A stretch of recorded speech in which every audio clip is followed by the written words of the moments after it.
નમસ્તે વરેડિયાવાસીઓ।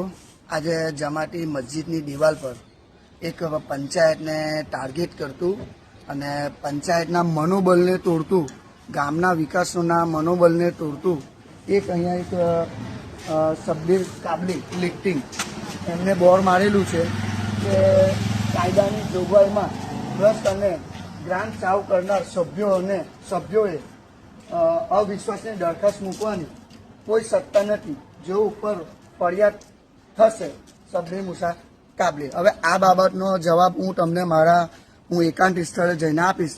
કારણ નમસ્તે વરેડિયાવાસીઓ, હું ડેપ્યુટી સરપંચ ભરત વસાવા। 13 ડિસેમ્બર 2025ના દિવસે એક મસ્જિદની દિવાલે એક બોર્ડ મારવામાં આવેલું શબ્બીર કાબલી તરફથી। તો હું એ શબ્બીર કાબલીને કહેવા માંગુ છું કે તમારા પરિવારના લોકોએ જે વરેડિયા ગામની પંચાયતના ગૌચરની અંદર હદમાં આરસીસીના બંગલા તેમજ આરસીસીના કમ્પાઉન્ડ કરીને જે પ્લોટો રોકી લીધેલા છે, તમે એ બાબતે પણ મારો। એ કાયદામાં કોઈ જોગવાઈ નથી કે ગૌચરની જમીન પર તમે કબજો કરો, વત્તા કે તમે જે મસ્જિદમાં નમાઝ પઢો છો એ મસ્જિદ વિશે પણ તમે અગાઉ અરજી કરેલ છે, બરાબર છે।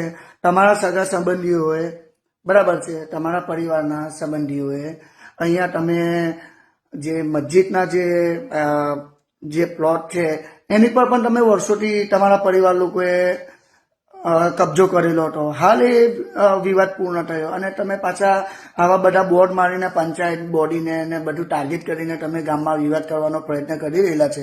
એ સદંતર ચલવી લેવામાં નહીં આવે। તમે લખો, આ બધા જે ગૌચરના જે દબાણ કરેલા છે એમના નામ લખો। તમને લાગે કે તમે સજ્જન વ્યક્તિ છો, હાલાકી તમે એક પર્સનલ દુશ્મની એ ખોટું અમે નહીં ચલવી લઈએ। વત્તા જો તમે તમારા પરિવાર લોકો ઇલેક્શનમાં હારી ગયા છે તો તમે એક્સેપ્ટ કરો। અમે તમારા કામ માટે 24 કલાક તમારી સાથે જ છે, અમને કંઈ વાંધો નથી। પણ તમે લોકો દારૂના કોટડિયા વેચીને, બરાબર છે, સાડીઓ વેચીને, પૈસાથી વોટ ખરીદીને, બિચારા ગરીબ ભોળા માણસોના બી તમે વોટ ખરીદીને તમે નથી જીતા। તો બસ તમે મહેરબાની કરીને હવે આ બધું બંધ કરી દો। આ શોભનીય નથી। ગામમાં વારંવાર તમારા તરફથી આ જે બધા વિવાદ થાય છે અને લોકોની આસ્થાઓ, જે વિવિધ જાતિના લોકો અહીંયા રહે છે, વિવિધ ધર્મો છે અહીંયા અમારા, એટલે લોકોની ધર્મની લાગણી ના ડૂબાય એ રીતના પ્રયત્ન તમે ના કરો। તમે અગાઉ પણ આ જે વિવાદ થયેલા છે, અમને વિવાદ સોલ્વ કરવામાં બહુ તકલીફ પડે છે અને હવે આ જે ગૌચરના દબાણ માટે હું પોતે અરજદાર બનવાનો છું। પોતે કાયદાકીય હું અરજદાર બનીશ। હું તમને સ્પષ્ટ કહી દઈશ, જે લોકોએ મોટા મોટા બંગલાઓ બાંધીને જે ગેટ બનાવી દીધા છે સરકારી રસ્તાઓ પર, એની પણ હું પોતે અરજદાર બનવાનો છું। ગૌચરમાં જે દબાણ કરેલા છે એ પણ હું પોતે અરજદાર બનવાનો છું અને પંચાયત બોડી તટસ્થ છે આ બાબતમાં। અમે પંચાયત બોડીએ 2 ઓક્ટોબર ગાંધી જયંતિના દિવસે ગામ સભામાં ઠરાવ કરેલો જ છે આ ગૌચર અને દબાણો દૂર કરવા માટેનો।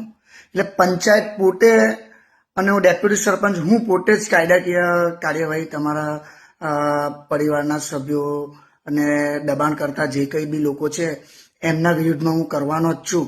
આ બાબતે પંચાયત તટસ્થ છે। જય હિન્દ, જય ભારત।